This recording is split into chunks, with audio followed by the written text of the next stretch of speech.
Hello दोस्तों, welcome to our YouTube channel. आज आपके सामने है मारुति सुजुकी स्विफ्ट 2024। जी हाँ दोस्तों, भारत की सबसे ज़्यादा बिकने वाली नंबर 1 हैचबैक कार यदि कोई है तो वो है Maruti Suzuki Swift. 4th generation ये अभी अभी लॉन्च हुई है मई 2024 में। सबसे पहले ये मई 2005 में ये लॉन्च हुई थी और लगभग 19 साल हो गए हैं मार्केट में इस कार का दबदबा कायम है। और अब इसके अंदर थोड़ा सा नया इंजन में भी अपडेशन किया है और पूरा का पूरा जो कॉस्मेटिक है वो बदलाव आपके सामने नज़र आ ही रहा है। अब ये 1.2 लीटर 3 सिलेंडर इंजन में आती है, पहले ये 1.2 लीटर 4 सिलेंडर इंजन में आती थी। तो कुल मिलाकर के एक सिलेंडर कंपनी ने कम किया है और कंपनी ये दावा करती है कि इसकी जो फ्यूल एफिशिएंसी है वो बढ़ गई है और इसका जो पावर है, टॉर्क है, वो भी किसी प्रकार से कोई ज़्यादा नहीं बदला है। अब दोस्तों यदि मैं इसके फ्रंट फेसिया की बात करूं तो ये देखिए सबसे अच्छी चीज़ है फ्रंट। ये आपको मैं बताऊं मारुति सुजुकी स्विफ्ट का ZXi मॉडल है, just second from the top. और इसके अंदर क्या क्या मिलता है उसकी अपन बात करेंगे। सबसे पहले तो प्रोजेक्टर हेडलैम्प मिलते हैं विद DRL के साथ। ये देखिए L शेप में DRL आपको मिल रहा है। फॉग लैंप उड़ा दिए हैं कंपनी ने। पहले ZXi के अंदर फॉग लैंप आते थे लेकिन DRL नहीं आते थे, प्रोजेक्टर हेडलैम्प नहीं आते थे। अब कंपनी ने प्रोजेक्टर हेडलैम्प प्लस DRL लेकिन फॉग लैंप उड़ा दिया। कॉस्ट कटिंग के मामले में मारुति हमेशा कुछ ना कुछ करती रहती है, अपनी जो प्रॉफिट है उसमें किसी प्रकार का कोई वो नहीं करती।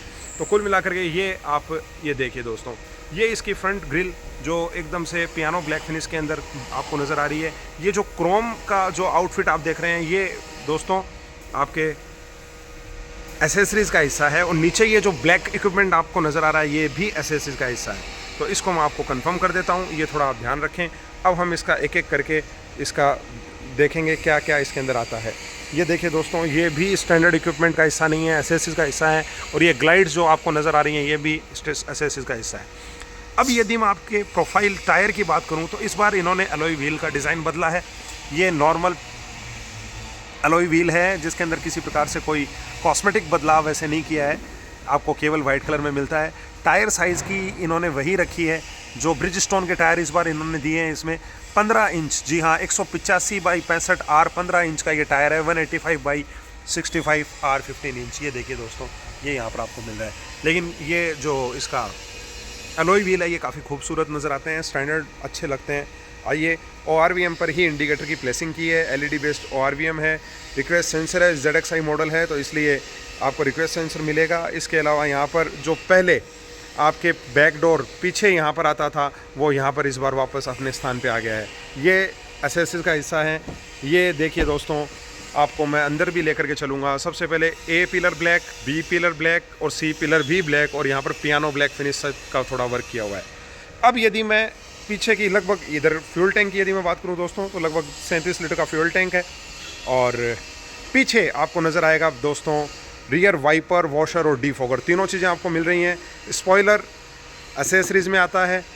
एंटीना शार्क फिन नहीं किया, इनको कर देना चाहिए। प्राइस काफ़ी हाई किए हैं फिर भी आपको माइक्रो एंटीना ही मिल रहा है। इसके अलावा यदि मैं पीछे की बात करूं तो आपको सुजुकी का लोगो नज़र आ रहा है, स्विफ्ट का लोगो नज़र आ रहा है। और जो सबसे अच्छी चीज़ है दोस्तों, इस बार इन लोगों ने जो टेल लाइट है उसका डिज़ाइन बड़ा ही शानदार और बड़ा ही अलग से कर दिया है। जैसे आफ्टर मार्केट कोई लगाता था वैसे कुछ फील आ रहा है। लेकिन नो डाउट बिल्कुल ट्रांसपेरेंट ग्लास और अंदर LED बेस्ड आपको ये देखिए दोस्तों लाइट मिलेगी। अब यदि मैं बात करूं पीछे सेंसर 1, 2, 3 और 4 बैक सेंसर आपको मिलेंगे दोस्तों। ये सब चीज़ें आपको स्टैंडर्ड इक्विपमेंट का हिस्सा नज़र आई रहा है। ये कुछ एसेसरीज इसमें लगी हुई है जिसकी चर्चा अपन गाड़ी के अंदर बैठेंगे तो कर लेंगे क्या क्या इसके अंदर चीज़ें मिले। ये आपको मैं एक थोड़ा सा पीछे से बताता हूँ गाड़ी का क्या है। अब दोस्तों गाड़ी के अंदर चलते हैं और गाड़ी के अंदर ये देखिए रिक्वेस्ट सेंसर आपको मिलेगा लेफ्ट हैंड साइड में भी और राइट हैंड साइड में। अब यहाँ पर ये कुछ कर्टेन लगे हुए हैं, यहाँ पर थोड़ा सा अंदर से डिज़ाइन भी बदला हुआ है। आपके सीट कवर, मेटिंग, हैंडल, ये स्टेयरिंग कवर वगैरह ये सब स्टैंडर्ड इक्विपमेंट का हिस्सा नहीं है लेकिन फिर भी जो इसमें ये देखिए, ये यहाँ पर आपको स्विफ्ट की वेलकम किट आपको नज़र आ रही है। अब गाड़ी के अंदर बैठते हैं दोस्तों। गाड़ी के अंदर बैठते ही गाड़ी की जो सीट है वो कुशनिंग ठीक ठाक कह सकता हूँ, कोई ज़्यादा तो नहीं है क्योंकि स्विफ्ट की कुशनिंग पहले से भी अच्छी आती थी तो वो कोई बात नहीं है। अब यदि मैं कीज़ की बात करूँ तो कीज़ पहले जैसी ही है दोस्तों, देख लीजिए दोनों कीज़ पहले जैसी हैं, सेम सुजुकी के लोगो के साथ। और अब हम बात करेंगे दोस्तों डैशबोर्ड की क्वालिटी इस बार मारुति ने थोड़ी, मुझे लगता है, अच्छी बनाई है। ग्लोव बॉक्स नॉर्मल सा है, वैसा सा ही है, और डैशबोर्ड बाहर निकला हुआ है, थोड़ा ऐसे एकदम डायनामिक लगता है। और एसी वेंट्स आपको यहाँ पे नज़र आ रहे हैं। एक शानदार सा लगभग 7 इंच का आपको टच एप्पल कारप्ले और एंड्रॉयड को सपोर्ट करने वाला स्टीरियो मिलता है दोस्तों। यहाँ पर ऑटोमेटिक क्लाइमेट कंट्रोल, जी हाँ दोस्तों, ये ऑटोमेटिक क्लाइमेट कंट्रोल भी आपको यहाँ मिलता है। ये देखिए ऑटो। इसके अलावा दोस्तों इस बार इन्होंने वायरलेस चार्जिंग का भी प्रोविज़न यहाँ दे दिया है दोस्तों। ये देखिए, ये अंदर की तरफ है, जिसका आपको लोगो नज़र आ रहा है। यहाँ पर आपको चार्जिंग प्लस USB की कनेक्टिविटी यहाँ मिलेगी। छोटा सा कप होल्डर आपको मिलेगा। गियर नॉब पहले जैसा ही, पार्किंग लीवर। इसके अलावा यहाँ पे और क्या क्या हो सकता है, अब अपन ड्राइवर सीट की तरफ बैठेंगे और देखेंगे क्या क्या नज़र आता है। यदि मैं इधर बात करूँ तो क्रोम के अंदर लीवर आपको मिल रहा है, बोतल होल्डर मिलेगा, थोड़ा स्पेस यहाँ मिलेगा। देखते हैं ड्राइवर सीट की तरफ।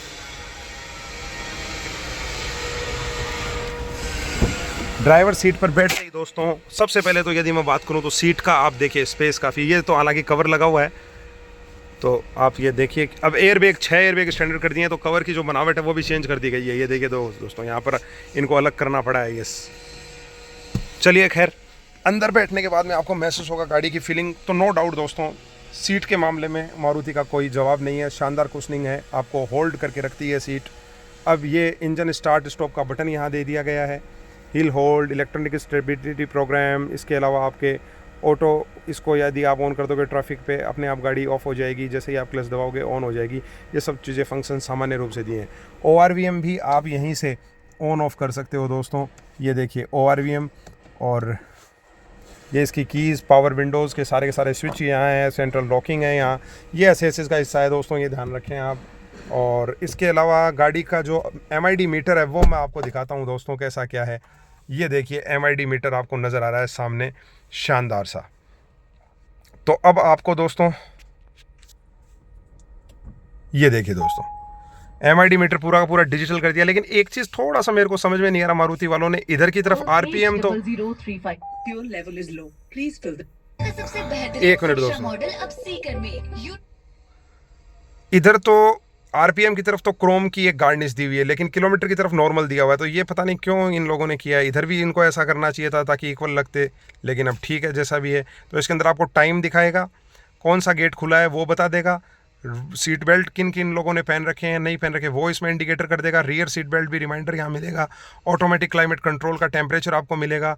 आपको इसके अलावा यहाँ पर kilometre, real fuel mileage, everything दोस्तों मिल जाएगी। कुल मिलाकर के मारुति ने जो MID से तो ज़्यादा कुछ किया नहीं है, जैसे पहले था वैसे ही है, लेकिन ठीक ठाक है। अब मैं गाड़ी का स्टीयरिंग आपको देखता हूँ, टिल्ट है या टेलीस्कोपिक। नो दोस्तों, केवल टिल्ट मिलेगा, टेलीस्कोपिक नहीं मिल रहा है।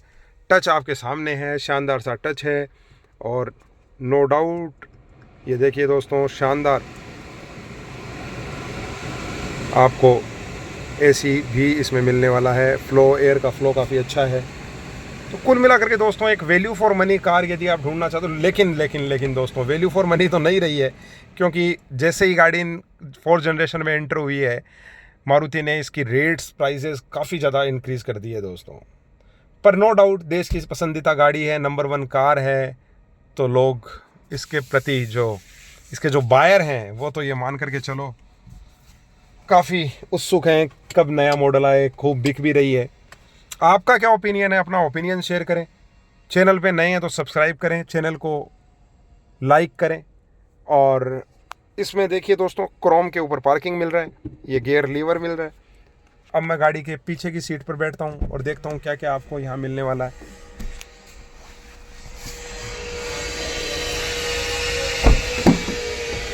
गाड़ी की पीछे की सीट और स्पेस काफ़ी अच्छी है, कम नहीं कह सकते।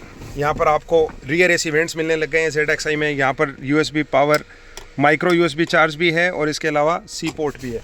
सीट 60-40 स्प्लिट अप है, रियर हेड रेस्ट भी एडजस्टेबल है, और इसके अलावा यहाँ पर पार्सल सेल्फ ट्रे मिल रही है दोस्तों। तो कुल मिलाकर के एक अच्छी पोजीशन है, 2 जने आराम से बैठ सकते हैं और एक बच्चा आराम से बैठ सकता है। अब यदि मैं इसके पीछे, ये देखिए दोस्तों, ये स्पेस काफ़ी अच्छा दिया है। पीछे आपको बूट लैम्प भी मिलेगा। इसके अलावा आपको जो टायर है ऐसे स्पेयर टायर वो आपको स्टील व्हील ही मिलेगा, 14 इंच में मिलेगा। कॉस्ट कटिंग में तो जैसा कि मैंने कहा नो डाउट ये बहुत ज़्यादा मास्टर रहते हैं। अब यदि मैं इसकी कीमत की बात करूं दोस्तों तो लगभग 8 लाख रुपए के आसपास इसकी एक्स शोरूम ZXi पेट्रोल में ये मिलती है। और यदि ऑन रोड की बात करूं तो ये मान लीजिए लगभग 9 लाख रुपए आपको इसके लिए स्पेंड करने पड़ेंगे। सुजुकी के यदि आप भी सब्सक्राइबर यूज़र रहे हैं तो अपना एक्सपीरियंस ज़रूर शेयर करें दोस्तों। चैनल पे नए हैं तो लाइक कीजिए, सब्सक्राइब कीजिए और अपना सपोर्ट यूं ही बना के रखिए। Thank you.